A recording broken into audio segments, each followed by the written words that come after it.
katika jimbo la Maryland nchini Marekani miaka ya 1950. Mwanaume anayeitwa Paul Cartwright alifanya utafiti mkubwa sana ambao wakati mwingine tunaoita mkubwa sio kwa sababu tu ya ukubwa ya kile alichofanya, bali kwa sababu ya kile utafiti ule unacholeta kwenye saikolojia ya kibinadamu. Alichukua panya akawaweka kwenye maji, na baada ya kuwaweka kwenye maji panya wamoja walikufa baada ya dakika 5, wengine wakafa hadi kwenye dakika 15 walikuwa wamefariki. Baadaye akatafuta kujua ya kwamba ikiwa panya hawa wangepewa nafasi tena ya kuokolewa, au kama wangepewa matumaini ya kuokolewa baadaye, wangeogelea tena dakika ngapi zingine. Akachukua sehemu ya pili akaweka tena kwenye maji.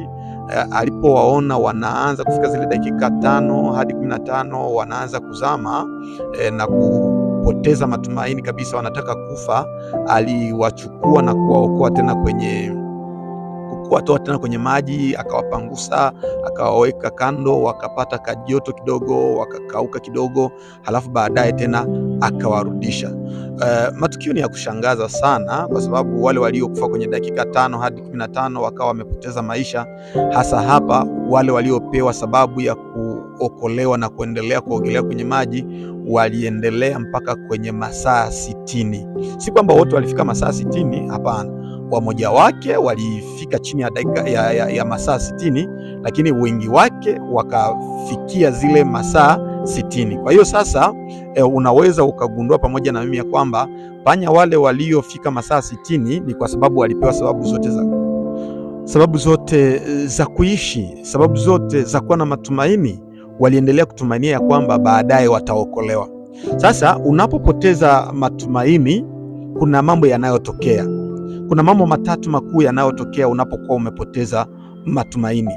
Kama vile wale panya walivyopoteza matumaini, binadamu nao huwa wanapoteza matumaini. Sababu ya kwanza inayofanya unapoteza matumaini, au niseme kitu cha kwanza kinachotokea pale unapopoteza matumaini, ni unaishiwa nguvu.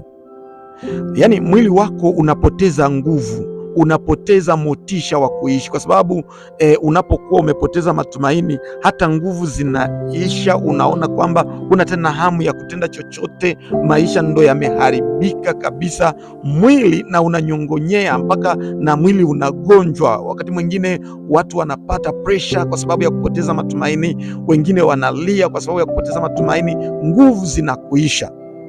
Kitu kingine cha pili kinachotokea unapopoteza matumaini ni unapoteza mwelekeo wa maono yako.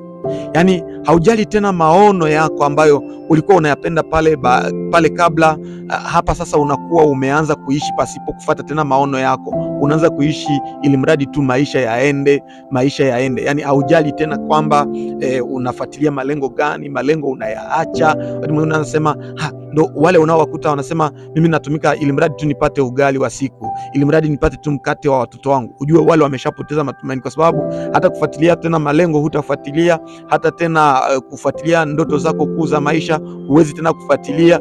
Lakini sasa ujue ya kwamba hapo ni dalili ya kupoteza pia matumaini. Lakini kuna kitu cha tatu kikuu ambacho kinatokea unapokuwa umepoteza matumaini. Kitu cha tatu kinachotokea ni kupoteza uvumilivu. Namkuta mtu ambaye ameshapoteza matumaini hana tena uvumilivu. Uvumilivu aliokuwa nao haupo tena. Yaani amekata tamaa, anaanza acha mapema kile alichokuwa nakipenda pale baadaye, na wakati mwingine unamwona yuko haraka, anataka kufanya tu ili mradi tu apate tukafaida kadogo ka siku 2 siku 3, na baadaye aendeleze maisha. Ila nataka ni kuonesha namna ya kupambana na hali hizi ikiwa zitatokea kwenye maisha yako, ikiwa utajikuta umepoteza nguvu kwa sababu ya kukata matumaini, umepoteza tumaini kabisa, alafu na nguvu zikapotea, ukajikutana ya kwamba umeshaacha malengo yako, au bado unajikuta ya kuwa umepoteza kweli uvumilivu,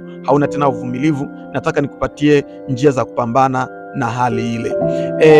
Ili upambane na ile hali ya kupoteza nguvu unapokuwa umepoteza matumaini, kama nguvu zako utajikuta kwamba zimepotea kabisa, kitu cha kwanza ambacho kifanye, chagua jambo moja dogo ambalo unaweza ukalifanya kwa siku. Kwa mfano kutandika kitanda chako, unaweza kuamua leo nitapiga simu moja nimwite rafiki yangu. Unaweza kuandika maneno matatu ya shukrani, na baada ya hapo unapochagua lile jambo la kufanya litimize tu kwa dakika tu 5, alafu baada ya zile dakika 5 uangalie kwamba umelitimiza. Baada ya kulitimiza ujiambie, kama ninaweza kulitimiza hili, kwa nini yale mengine nisiyaweze? Hiyo ni dawa ambayo itakusaidia, kwa sababu ita boost ile dopamine ndani yako, kile kiungo chako cha furaha ambacho kinachokuletea furaha, ili kwamba upate tena nguvu, kwa kuwa furaha inapoingia kwenye mwili unapata kila sababu yoyote ile ya kufanya jambo ambalo hukuwa tena natarajia kulifanya. Lakini kitu cha pili ambacho utafanya sasa, unapokuwa umepoteza maono yako, hautaki tena kufuatilia tena maono, kwa sababu unaanza kuona labda itakuwa mbali sana, imekuwa miaka 10 toka nipoanza subiri, au ili tena nifikie hilo inaniomba tena miaka mingine 5. Fanya hivi, kitu ambacho ukifanye, chukua karatasi au chukua simu yako, uandike maswali matatu katika sentensi moja tu ambayo unaweza ukayajibu. Swali la kwanza ambalo unaweza ukaandika, kesho nataka iwe namna gani katika maisha yangu. Kitu cha pili, uulize swali lingine, nataka nihisi nini baada ya siku 3 zijazo? Sio siku 10, sio miezi 3 ijayo, sio miaka 3 ijayo. Chukua tu siku 3 tu peke yake. Na alafu swali lingine ujiulize, nini kimoja kidogo ambacho ninaweza kuanza nacho siku ya leo?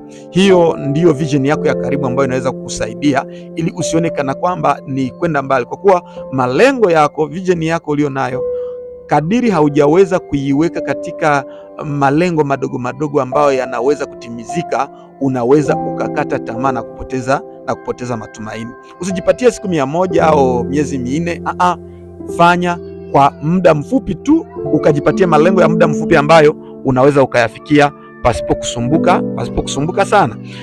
Alafu ikiwa umepoteza uvumilivu pia, nataka uangalie kitu kingine ambacho unaweza kufanya ili kikusaidie. Kama mahali tulivu kwa dakika angalau 5 au 10 tu peke yake, kisha ukumbuke kitu kimoja kwenye maisha yako ambacho uliwahi kukishinda. Labda ulikuwa mgonjwa ukapona, labda ulikuwa katika hali ngumu ya uchumi ya kukosa chakula, lakini kwa sasa umeanza kupata chakula. Labda ulikuwa umekosa ajira, lakini kwa sasa una ajira. Alafu ndo ujiambie, kama niliweza haya, basi kwa nini nisiweze yale mambo mengine? Tena uyaandike kwa sauti, endelea kuyasema ukiyarudia kila mara. Kama niliweza pale, kwa nini nishindwe sasa hapa? Ushahidi wa ushindi wa nyuma unafunua uvumilivu wako wa sasa, kwa sababu ukikumbuka mara moja ulipoishiwa nguvu, utaweza tena kuendelea, kwa kuwa ubongo wako utakuwa umefufua uwezo huo tena uliopotea. Mimi nilitaka nikusaidie ili kwamba ikiwa umepoteza matumaini, upate sababu zote za kuwa tena na nguvu yako, sababu zote tena za kuwa na matumaini yako. Tafuta tu sababu moja inayoweza kukufanya uamini tena kwamba bado inawezekana. Mimi nitafurahi sana kusoma kwenye comment. Nataka nisikilize kwa nini umepoteza matumaini na nini lililotokea baada ya kupoteza kwako matumaini katika maono yako unayoyafuatilia. Tena nikuambie na kukumbusha kitu. Unapokuwa umepoteza matumaini, jambo kubwa sana ambalo usilisahau ni kusali, kumrudilia Mwenyezi Mungu wako ili kwamba akusaidie, kwa sababu yeye tu ndiye anayeweza kukusaidia pale ambapo binadamu wote wamekata tamaa, pale ambapo binadamu wote wameshindwa, pale ambapo wewe mwenyewe umeshindwa na marafiki zako umeshindwa. Yeye anaweza kurudisha tena matumaini yako. Na ikiwa ni mpendelevu wa Biblia, kitabu cha Isaya sura yake ya 30 fungu la 15 inasema, nguvu zenu zitakuwa katika kutulia na kutumaini, lakini ninyi hamkutaka. Kwa hivyo wewe ujitahidi tena kutia kwenye matendo haya ambayo tumejifunza siku ya leo, ili kwamba siku yako iwe njema na mafanikio yako yawe ya kudumu. Basi nitafurahi kusoma kwenye comment. Usisahau kusubscribe, kulike na kushare ili uwe wa kwanza kupata masomo yetu. See you. Lakini jifunze.